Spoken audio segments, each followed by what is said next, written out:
이건희 회장이라는 사람이 워낙 그 한국 사회에서 가지고 있는 위치가 있고요. 위험하기도 하고 신중하게 접근했는데 이 정도까지는 사실 예상을 못했어요. 이 정도까지 사람들이 관심을 가질지는 솔직히 몰랐어요. 근데 이제 화제가 됐다고 해도 주류 언론이라고 해야 되나요? 그쪽에서는 조용히 했으니까요, 상대적으로. 그러니까 그건 좀 예상했던 바고. 그렇죠?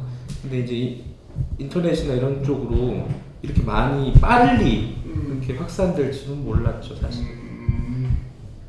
제보가 누가 어떤 식으로 왔는지는 사실은 아주 구체적으로 말씀드릴 수는 없어요. 그게 뭐 취재원 보호 차원이 있으니까. 근데 이제 뭐 몇 가지 기본적인 사실을 말씀드리면은 저희한테 익명을 요구하는 사람이 한 석 달 전쯤이에요. 그러니까 4월 무렵일 것 같아요.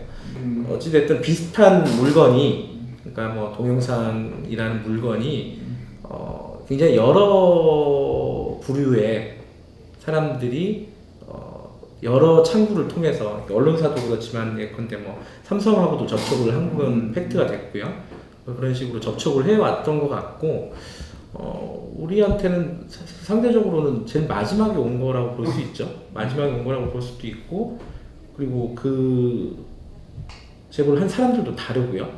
지금으로 봐서는 다른 것 같아요. 두려움이라는 게 이제 여러 가지가 있을 수 있는데, 보도를 할 수 있다 없다를 떠나서 지금 우리가 알고 있는 사실로는 보도하기가 되게 부족하거든요. 근데 삼성이기 때문에 더 철저하고 꼼꼼하고 세밀하게 확인해야 된다라는 건 있었어도 뭐 두려움은, 왜냐면은 우리 같은 경우에 이제 뉴스타파 같은 경우에는 광고가 없잖아요. 그러니까 삼성하고 직접적으로 연관되는 부분이 없어요, 상대적으로. 그러니까 그런 부분에서 따져 보면은 뭐 크게 뭐 부담스럽거나 그렇지는 않죠, 사실. 삼성이 어떻게 나올지 모르잖아요. 우리가 보도를 했을 경우에.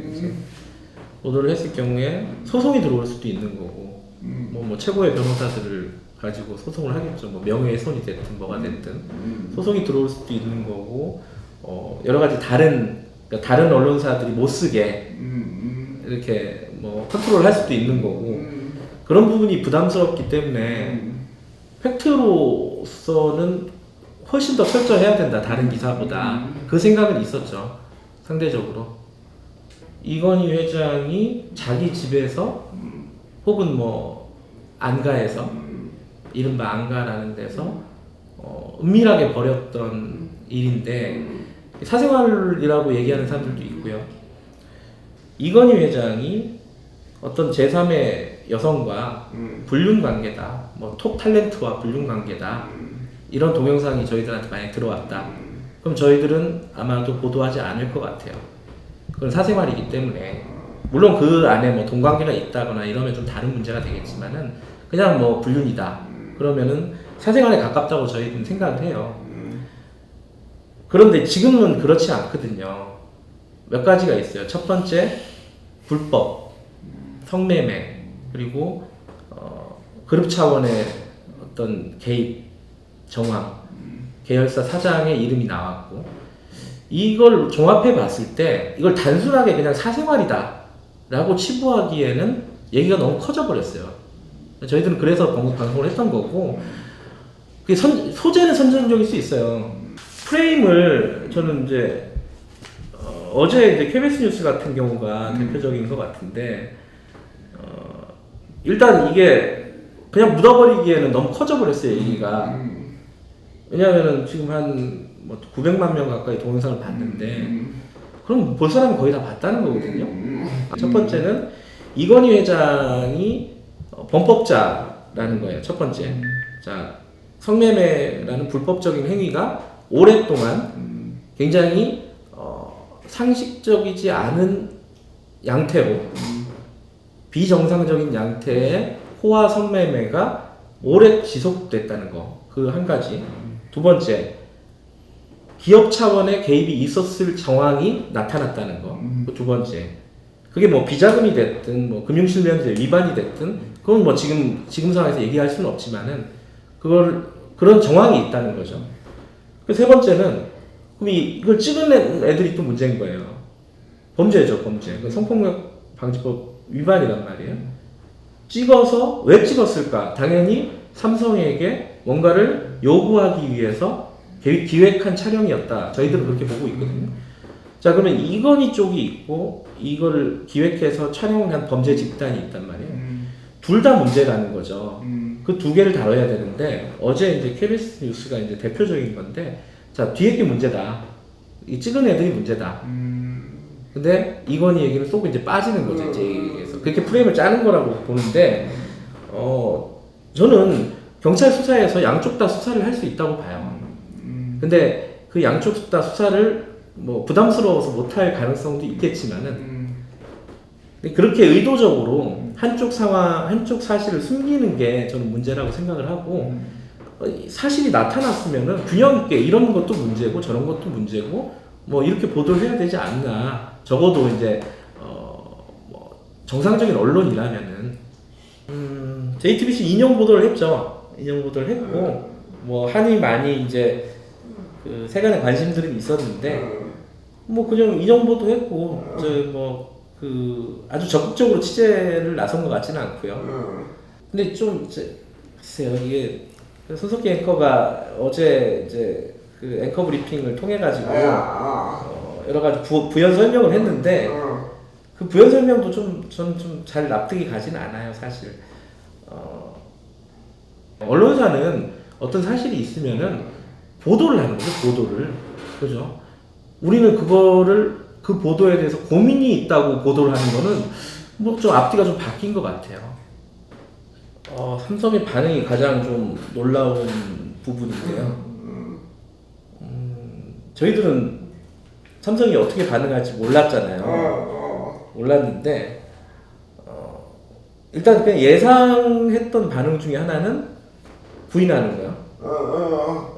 뭐 그럴 리가 없다. 혹은 뭐 이건 위조됐다. 뭐 사실일 리가 없다. 뭐 이런 식으로 가는 게 가장 상식적이지 않을까라고 생각을 했는데 쿨하게 인정해버렸단 말이에요. 그리고 회장님의 사생활에 대해서 회사 차원에 송구스럽다고 사과를 했단 말이에요. 이게 도대체 뭔가 싶어요, 사실. 근데 나중에 지금 그 뒤에 이제 삼성하고 몇 번 통화를 하면서 느낀 거는 지금 누워 계시잖아요, 이건 회장이. 근데 어쨌든 병상에 누워 있고 의식이 없는 상황인데 그쪽으로 다 미루는 것 같아요. 그러니까 이게 정말 이상한 일인데 삼성이라는 그룹에서 이건희 회장이 버리는 카드가 돼버렸다는 거죠. 그러니까 이거는 회장의 개인적인 사생활일 뿐이다. 그 안가 중에 하나가 계열사 사장의 명의로 돼 있느냐, 그 질문에 대해서는 뭐 회장님 돈이겠죠, 요 정도의 답변이 온단 말이에요. 그럼 회장님 돈인데 왜 그럼 김인 사장한테 그 명의가 돼 있느냐, 모르겠다. 그럼 회장님이 알아서 했을 것이다. 그러니까 부인을 안 하는 거죠. 일단은 회장님이 뭔가 일을 했다는 건데, 부적절한 일을 했다는 뉘앙스인데 과연 이렇게 의식이 있었거나 아니면 그 현재 그 경영을 이끌어가고 있는 상황이었으면 그렇게 갔을까는 의심스러워요. 근데 어찌됐든 전반적으로 보면은 이건희 회장 개인의 일로 모든 걸 다 회사는 아니다 이거거든요. 그렇게 덮어버리고 이제 끝내고 싶어 하는 것 같더라고요. 저는 그래서 끝낼 일은 아니다 이거는. 경찰 차원에서든 뭐 검찰 차원에서든 이게 왜 그 계열사 사장의 이름으로 돼 있고 그게 뭐 차명이 됐든 명의 도용이 됐든 아니 뭐 비자금이 됐든 어떤 뭔가 이상한 일이 벌어졌던 건 사실이거든요. 누가 했는지 그 일을 이건희 회장이 직접 하지는 않았을 거 아니에요. 누군가 해줬을 거란 말이에요. 그게 비서실이 됐든 뭐 어디가 됐든. 그럼 누가 했는지 그것도 확인은 금방 될 거란 말이에요. 그 당시에 계약 그 계좌의 그 흐름을 보면은 어떤 계좌에서 어떤 계좌로 13억 원이라는 그 전세금이 꽂혔는지 이게 기본적으로 확인만 되면은 뭐 금방 확인할 수 있는 일이기 때문에 그냥 뭐 회사에서 이건희 회장 개인의 일이다라고 그냥 묻고 넘어가기에는 좀 이상한 일이다라고 생각이 들어요. 그 후속 보도 얘기는 고민이 많은데 일단 첫 번째는 이 동영상이 사실이냐, 실제로 그 성매매 과정에서 어떤 일이 벌어졌느냐 이런 것들은 이제 보도할 의미가 없어져 버렸어요. 삼성에서 부인을 하면은 아마 고민을 했을 거예요. 한 번 더 보도를 해야 되나? 삼성에서 부인을 하지 않았기 때문에 더 이상 보도를 하는 거는 뭐 조회수는 올릴 수 있겠지만은 무의미하다라는 판단이 들고, 그럼 저희들이 집중하는 거는 사실 이 회사 측의 개입이 있었느냐인데 그 부분이 기자가 취재하는 영역을 좀 벗어나 있는 부분이기도 해서 좀 진행이 잘 안 되는 건 사실이에요. 어찌됐든 그 정황을 저희들이 공개를 한 것이고 수사 과정이 뒤따라올 것인데 그게 어느 정도 수준에서 수사가 진행이 될지 과연 우리나라 경찰이나 검찰이 삼성을 상대로 이렇게 세게 수사를 들어갈 수 있을 것인지 그 부분이 우려가 되는데 저희들로서는 그 부분에 좀 중점을 두고 속 취재를 하고 있고 뭐 여러 가지 또 제보들이 많이 오고 있거든요. 하나하나 좀 확인을 하고 있고요. 그래서 어쨌든 저는 그 이정현 녹취록도 마찬가지인 것 같아요. 이 어떤 계기를 통해서 우연히 삐져나온 어떤 팩트가 있잖아요. 그 팩트를 기반으로 해서 무엇이 문제인가를 전체적으로 한번 점검해 볼 수 있는, 점검해 봐야 할 필요가 있다는 거죠. 그거를 거부하는 순간, 그건 아니야. 그거는 그냥 한 사람이 잠깐 잘못한 거야. 시스템은 원래 그렇지 않아. 우리는 깨끗해. 라고 얘기하는 순간 변화하고 개선할 수 있는 기회를 잃어버리는 거예요.